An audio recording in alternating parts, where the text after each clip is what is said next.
পৰ্বতজোৰাৰ মহামায়া ৰাজাপাৰা গাঁৱত শনি দেৱতাৰ মন্দিৰ স্থাপন। শেহতীয়াকৈ পৰ্বতজোৰা মহামায়া ৰাজাপাৰা গাঁৱত নতুনকৈ শনি মন্দিৰ উদ্বোধন কৰে গাঁওখনৰ ৰাইজে আৰু উদ্বোধন কৰি উৎফুল্লিত হোৱা পৰিলক্ষিত হয়। শ শ লোকে একত্ৰিত হৈ পূজা অৰ্চনাও কৰে। লোকবিশ্বাস অনুসৰি শনি শব্দটোৱে হিন্দু ধৰ্মৰ এগৰাকী দেৱতাক বুজায়, যাক শনিদেৱ বুলিও কোৱা হয়। তেওঁ হিন্দু ধৰ্মৰ নৱগ্ৰহৰ অন্যতম। তেওঁক ন্যায় আৰু কৰ্মফলৰ দেৱতা হিচাপে গণ্য কৰা হয়। শনিদেৱ সূৰ্য আৰু তেওঁৰ পত্নী ছায়াৰ পুত্ৰ।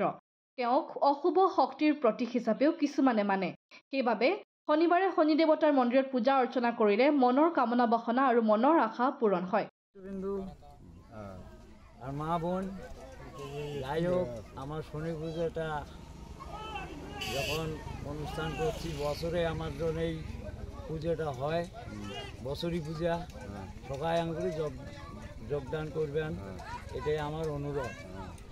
তারপরে টাকা মহামায়া রাজাপাড়া তারপরে আমার দিলেও হয় না।